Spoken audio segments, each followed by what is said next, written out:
안녕하세요. 문학쌤 서미선입니다. 결혼 세 번째 시간으로 희곡 결혼을 배우고 나서 내게 던지는 질문을 글로 쓰는 시간입니다. 옆에 쌤이 쓴 거 보이죠? 수업 시간 안에 글을 쓰기 위해서 안내 수업은 짧게 바로 들어갑니다. 소유의 본질과 진정한 의미를 생각해 보게 하는 희곡이다. 작가 노트와 교과서에 나와 있는 문장입니다. 남자는 사기꾼이다 라는 것을 기정사실로 놓고 네, 저는 사기꾼입니다. 교과서 앞부분에 나오죠. 그런데 함께 생각해 볼까요? 하고 제안하는 연극. 이 남자 여자의 소개팅, 청혼, 옥신각신 연극을 보고 난 후 진정한 사랑은 무엇일지, 어떤 사람과 결혼할 것인지, 결혼 생활에서 중요한 것은 무엇인지. 지금 세 번째 질문은 기혼자인 쌤만 할 수 있겠네요. 그래서 준비한 수필이 워크북에 돼 있습니다. 워크북 125쪽. 주례사로 쓴 이것도 수필입니다. 보고 듣고 느낀 것을 자유롭게. 10월에 신랑 신부에게 라는 글은 서울대에서 정치외교학을 가르치는 김영민 교수의 책 아침에는 죽음을 생각하는 것이 좋다에 실려 있습니다.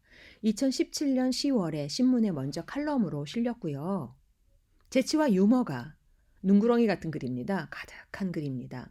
읽으면서 글쓴이의 의도가 담긴 문장에 밑줄을 쳐가면서 읽어드릴게요.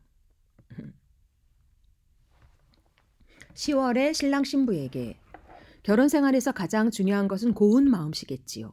그러나 사람들의 의견을 널리 청취해 본 결과 고운 마음씨가 중요하다고 말하고 말기에는 얼굴이 너무 중요했습니다.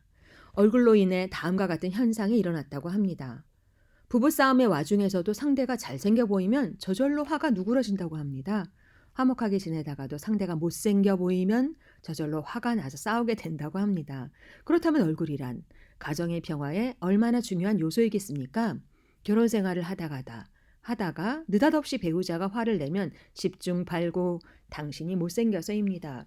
다른 이유로 화를 내려다가도 상대가 잘생겼으면 화를 참았을 테니 결국 배우자가 화를 내는 것은 당신이 못생겨서입니다. 함께 사는 상대가 못생겼으면 단지 그 이유만으로 슬퍼진다고 합니다. 반면 배우자가 잘생겼으면 저절로 웃게 된다고 하죠. 그러니 밥을 먹다가 느닷없이 배우자가 오열하면 10중 8구 당신이 못생겨서입니다. 다른 이유로 슬픔이 차올랐다가도 상대가 잘생겨 보이면 미소를 지었을 테니 결국 배우자가 오열하는 것은 당신이 못생겨서입니다. 미남이 밥 먹여주냐? 얼굴 뜯어먹고 살 거냐? 라는 말들을 하곤 합니다. 그러나 배우자가 잘생겼으면 자신이 기꺼이 돈을 벌어 상대의 입을 힘차게 벌리고 밥을 퍼먹여주고 싶은 마음, 심정이 된다고 합니다.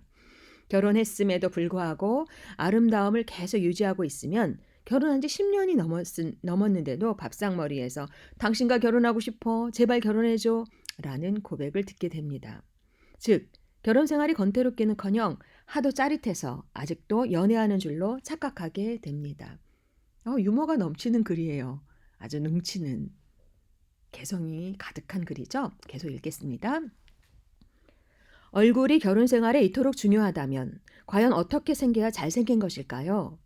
얼굴의 비례나 이목구비의 배치 같은 선천적 특질에 대해 제가 이야기하려는 것은 아닙니다.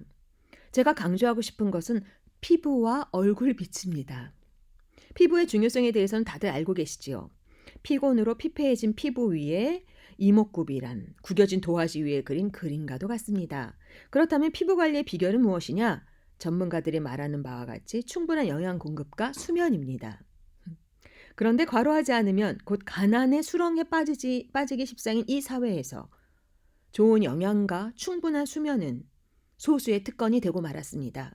신랑 신부는 근로기준법을 준수하여 가난의 수렁에 빠지지 않는 동시에 좋은 피부를 유지할 수 있기를 기대합니다. 영양 상태가 좋아 뽀송뽀송한 피부를 유지한다고 하여 곧 수려한 얼굴이 되는 것은 아닙니다. 모든 시각적 체험에 중요한 것은 빛입니다. 사람의 얼굴에는 누구에게나 여러 빛이 깃들게 마련이고 그 빛이야말로 그 사람의 후천적인 얼굴을 완성합니다. 아름다운 얼굴빛은 유복한 생활을 한다고 얻어지는 것은 아니고 사적인 행복에 안주하지 않고 보다 넓은 공적인 행복을 추구할 때 깃드는 것이라고 생각합니다. 이를테면 법조인인 신랑 신부는 두 사람의 근로소득에 대한 관심을 넘어 사회 전체 차원에서 근로기준법 개선과 준수를 위해 노력할 수도 있겠죠. 근로기준법이 아니라고 하더라도 본인들이 잠재적인 가난의 위협으로부터 벗어난 순간부터는 보다 적극적으로 이 사회에 기여할 구체적인 방법을 고민해 보시기 바랍니다. 권합니다. 결혼 생활에 얼굴이 중요하다는 것은 다른 주례들도 알고 있었겠죠. 그러나 그들이 고운 마음씨만 들먹이고 얼굴에 대해서 차마 이야기할 수 없었던 것은 그들 스스로가 못생겼기 때문이 아닐까요? 요 유머 넘치는 글. 저 역시 잘생긴 사람이 되고 싶었으나 노력이 부족해서 결국 조기에 미남 계열에서 이탈하고 말았습니다. 보시는 바와 같이. 그러나 신랑 신부는 계속 미남 미녀 대열에 남아있기를 기원하며 끝으로 다자이 오사무의 생활이라는 시를 전합니다. 기분 좋게 이를 마신 후 한 잔의 차를 마신다. 차의 거품에 어여쁜 나의 얼굴이 한없이 무수히 비치어 있구나. 어떻게든 된다. 이 마지막 시 너무 위로를 주는 시야. 통째로 외우고 싶은 시. 여기까지. 그리고 그 밑에 결혼 생활에서 가장 중요한 것은 무엇인가? 어떤 사람과 결혼할 것인가? 여러분의 생각을 워크북에 적어보세요. 워크북을 쓰면서 생각이 정리되었다면 이 워크북 여러분 힘찬히 그려놓고 검사합니다. 쌤이 출첵까지로 제시한 양식에 여기에 적은 글을 옮겨서 제출하세요. 선생님이 먼저 한 출첵 글쓰기입니다. 선생님 두 문단으로. 김영민은 그래서 아름다운 얼굴빛이 중요하다고 합니다.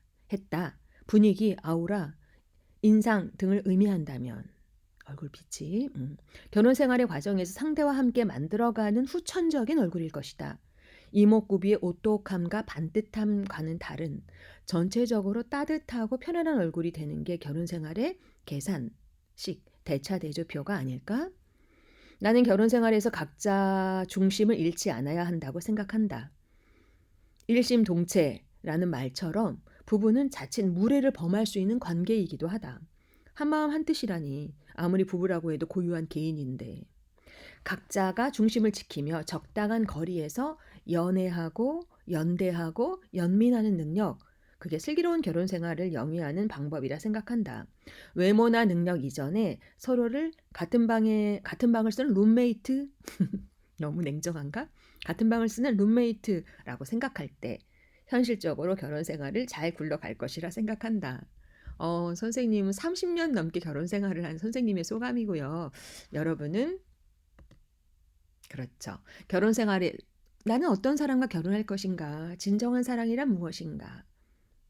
에 대해서 선생님처럼 10줄 이상 내키면 한쪽 쭉 그렇죠.